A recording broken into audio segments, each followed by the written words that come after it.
संख्येनं कुणबी समाजाचं दर्शन या ठिकाणी होत आहे। मी आपल्या सर्वांना अतिशय मनपूर्वक नमस्कार करतो आणि हे विराट रूप, हे जे संघटन या ठिकाणी आपण उभं केलं आहे, निश्चितपणे ही एक कुणबी समाजाची जी ताकद आपण या ठिकाणी आज दाखवून दिली आहे, त्याबद्दल आपल्या सर्वांचं मी अतिशय मनपूर्वक अभिनंदन करतो। खरं म्हणजे ज्यावेळी मला हा पट्टा किसन कथोरे साहेबांनी घातला, त्यावेळी ते मला असं म्हणाले की आता तुम्हाला आम्ही कुणबी समाजामध्ये समाविष्ट करून घेतो। कथोरे साहेब, तुम्हाला एक गोष्ट सांगतो, हा देवेंद्र फडणवीस या ठिकाणी याच्यामध्ये सगळ्यात मोठा वाटा जर कोणाचा असेल तर तो कुणबी समाजाचा आहे।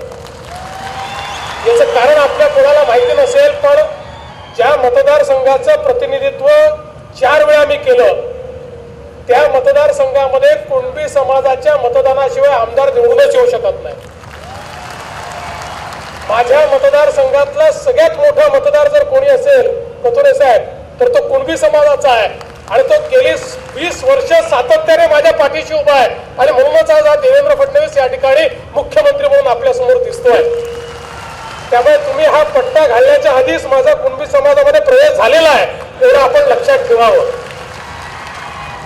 आज खरं म्हणजे हा कोकण कुणबी महोत्सवाच्या निमित्ताने ज्या प्रकारे आपण या ठिकाणी एक विराट अशा प्रकारचा हा महोत्सव आयोजित केला आणि त्यातनं एक समाजाचं विराट रूप दर्शन, शेवटी आपल्याला माहिती आहे की महाभारतामध्ये देखील असा प्रसंग होता की ज्यावेळी अर्जुनाने सांगितलं मी लढायला तयार नाही आहे आणि मग श्रीकृष्णाने त्याला गीता सांगायला सुरुवात केली।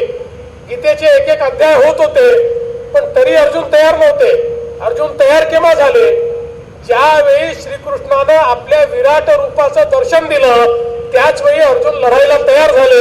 त्यामुळे विराट रूपाच्या दर्शनानेच खऱ्या अर्थानं परिवर्तन हे घडत असतं आणि आज हे जे विराट रूपाचं दर्शन या ठिकाणी मी पाहतोय, मी तुम्हाला विश्वास देतो, आज अनेक ठराव आपण या ठिकाणी केले, समाजाच्या अनेक समस्या आहेत, पण ज्यावेळी समाज एक रूपानं एकजुटीनं इतक्या विराट स्वरूपात उपस्थित होतो, त्यावेळी समाजाच्या प्रश्नाकडे कोणीच कानाडोळा करू शकत नाही। समाजाचे प्रश्न हे निश्चितपणे त्या ठिकाणी सुटतात आणि मी आपल्याला आश्वस्त करतो की महाराष्ट्राचा मुख्यमंत्री म्हणून समाजाच्या प्रश्नांच्या पाठीशी, समाजाच्या पाठीशी अत्यंत भक्कमपणे या ठिकाणी मी उभा राहील।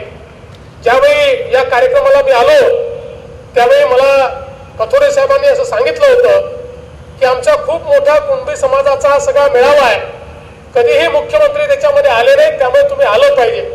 पहिल्यांदा 18 तारखेला मी यावं असं ठरलं होतं, पण दुर्दैवाने अधिवेशन 17 तारखेला लांबल्यामुळे माझे सगळे कार्यक्रम 18 तारखेचे त्या ठिकाणी डिस्टर्ब झाले आणि म्हणून मी कथोरे साहेबांना विनंती केली की पहिल्या दिवशी नाही पण शेवटच्या दिवशी मला येण्याची तुम्ही परवानगी द्या आणि ती परवानगी त्यांनी दिली आणि आज खऱ्या अर्थानं आपल्यामध्ये मला येता आलं, याचा मला आनंद आहे। खरं तर हा जो कुणबी समाज आहे याचा एक फार मोठा इतिहास आहे आणि कुणबी समाज हा केवळ महाराष्ट्रापुरता मर्यादित नाही, या देशातल्या अनेक राज्यांमध्ये